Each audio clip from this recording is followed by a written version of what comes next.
Hello and welcome. My name is Roger Quayle, and you are listening to My Life in the Mosh of Ghosts.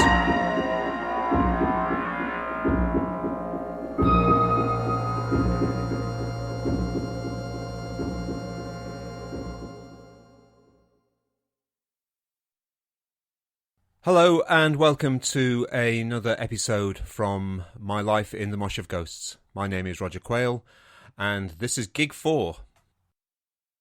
Rokka, the Sportsman pub on Cambridge Street, Sheffield, 24th of May, 1978. We are divided into tribes. Cultural camps split by hair length or flare width. Modelling a baggy mohair jumper, a neat Motown logo, or the wrong type of footwear can open up a sartorial chasm. Our clothes are a visual manifestation of an attitude or outlook, but behind the glad rags, it's music that sets the agenda. There are the Roxy and Bowie fans, the thin white kooks and their ladytrons, all taking a Revlon drag on the fag end of glam. You'll find them midweek at the Crazy Daisy on High Street, where they've recently been joined by the punks. Safety pins are thin on the ground here.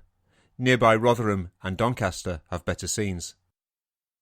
But there's enough common ground in the arty androgyny of the Susie fans and the Loush Ferryites. All are united in their mutual hatred of the atavistic Teds. Teddy boys, boyhood long since past. Drapes, crepes and quiffs. Heartbreak Hotel Herman monsters with Merchant Navy tattoos, still beetle crushed by the death of Elvis. Friday night rock and roll at the Broughton Inn down Attercliffe Way. Saturday afternoon at Windmill Records on the Wicker.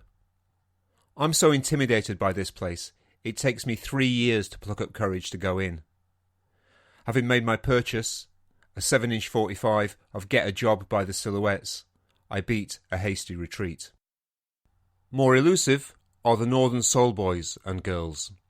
Vampire weekenders only spotted after dark at Samantha's above the ice rink. These amphetamine acrobats in Brutus shirts and stay-pressed Levi's are spinning tops until the music stops at 8 a.m. on Sunday morning. But by far the biggest tribe are the rockers. Working class lads from the factories and steelworks. Bessemer's boys, sons of Vulcan on the day shift, sons of Thor on the night shift. Their daily working lives punctuated by the relentless, sonorous clang of the drop-forging hammer at Firth Brown's, the hammer of the gods. Their only escape from the Tinsley tinnitus? The one thing louder than steel on steel. Heavy metal. You'll see these supernauts in the Peace Gardens on a Saturday afternoon, wistfully eyeing up the Don Valley Valkyries. Emblazoned and embroidered, their denim is pockmarked with permanent marker pledges and badges for Tull, Heap, Zepp and the Ash. An occasional manticore or 2112 patch, sewn on symbols of devotion to the high priests of Sonic, Sturm und Drang. The rock lads all shop at Virgin Records at the bottom of the moor. I sent my mum down there to pick up a copy of Relayer by Yes on day of release. She returned, shaken, with tales of hairy beasts, jungle drums, and darkened recesses, as if she had been sent in search of Dr. Livingstone rather than John Anderson. Exams are looming like icebergs in an otherwise becalmed half-term ocean. It's GCE General Studies tomorrow, but am I revising? No. I'm out with Timbo, Lango, Vinner and Wilmer, fellow members of our own nascent band, to check out Rokka. We're in the Sportsman pub on Cambridge Street, just a toppled Marshall stack from the Wapentake, which is hard rock Valhalla to the hirsute hordes of Sheffield. The sportsman in question is Roger Bannister, depicted chasing immortality on the sign above the entrance to the inn. Inside, the locals at the bar look like they'd have trouble drinking a 4-minute pint, let alone running a 4-minute mile. It's pretty quiet. the band has brought girlfriends and family for moral support, and then there's us, clutching our bitter shandies and cokes, checking out the competition. Rokka are set up at the back of the pub, in front of the fireplace. There's no stage here. Unflattering bar lighting illuminates the russet velveteen wallpaper. It's only flock and roll, but already we're unsure about it. A 5-piece, bass, drums, 2 guitarists and a singer, Rokka are raw. They're a little bit older than us, early 20s, local lads from Hillsborough.